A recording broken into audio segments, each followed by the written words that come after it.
Chapter 35. My only choice is her. You can go back now. Ian's rebellious brows carried deep displeasure. Facing this uninvited guest, Wesley's expression wasn't much better either. If Ian had any shame, he should know not to disturb his ex's life after breaking up. Ian scoffed. You're not Ava's boyfriend. What right do you have to say such things to me? Ian's gaze fell on Ava's reddened lips. His face suddenly became particularly ugly. Ian said angrily, Wesley, you took advantage of her when she was vulnerable? What's it to you? Wesley? What's wrong?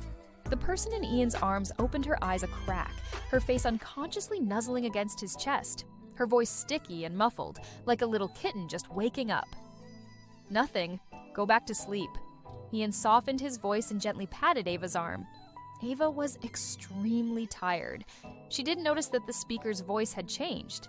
She hugged Ian's neck, buried her face in his chest, and continued sleeping. Buzz, buzz, buzz. The phone on the bedside table kept vibrating. The person lying on the soft bed tossed and turned several times before finally reaching for the phone. What is it? Ava's tone was very impatient. Where are you? I'm sleeping at home. A cold laugh came through the phone. The drowsiness in Ava's mind cleared somewhat.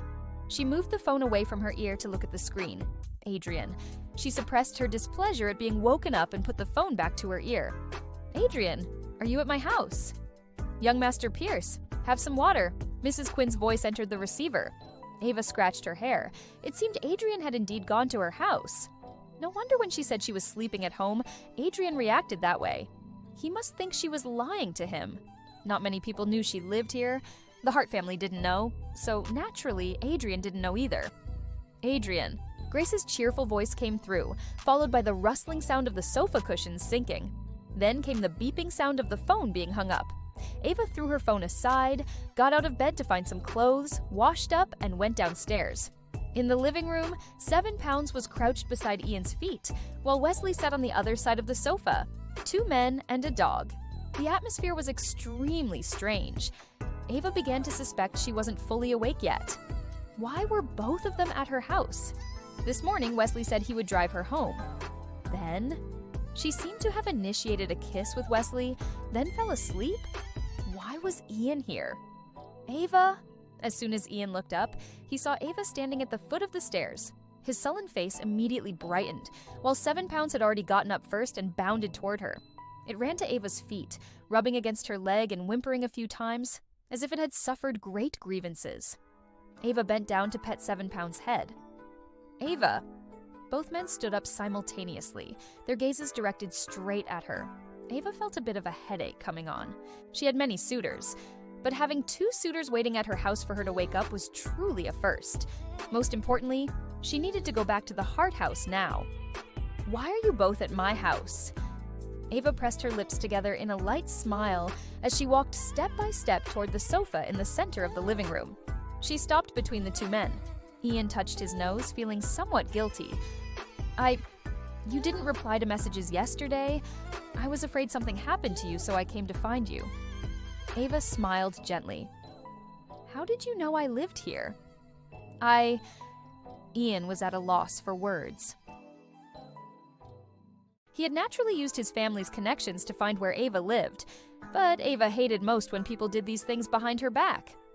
Thank you for driving me home today. I need to go back home, so I won't see you out. Ava turned her gaze to Wesley. Wesley smiled and said it was no problem. Soon he spoke again. I came in your car. Could you give me a ride? Before Ava could respond, Ian interjected. I drove here. Where are you going? I'll take you. He smiled without warmth at Wesley. Want to be alone with Ava? No way. I didn't realize Ian was such an enthusiastic person. Wesley buckled his seatbelt and looked with a half smile at Ian, who was starting the car. He was really flexible, actually wanting to use this method to drive away Ava's other suitors. If you harass Ava one more time, next time my fist will show you what enthusiasm really means. Ian glanced sideways at the person in the passenger seat, the plain ring on his ring finger catching the sunlight and reflecting a silver gleam. Wesley blocked his eyes with the back of his hand, looking thoughtful. Couple's ring? Ian looked down at the plain ring on his ring finger, a flash of loneliness in his eyes. You're still wearing it even after breaking up? Wesley's teasing voice echoed in the car. Men throwing themselves at women cheapens them too. Find someone else to date. Ian. Why don't you like someone else? He rolled his eyes at Wesley. Wesley raised an eyebrow and shrugged helplessly. Because I can't settle. My only choice is her. Ian chuckled. What a coincidence, me too. I advise you to give up early. I've known Ava for 3 years and dated her for 2. No one understands her better than I do. We'll definitely get back together. Wesley examined Ian carefully, then smiled. That clear, stupid naivety unique to college students in your eyes hasn't faded yet. No wonder Ava broke up with you. You're calling me childish? Those are your own words.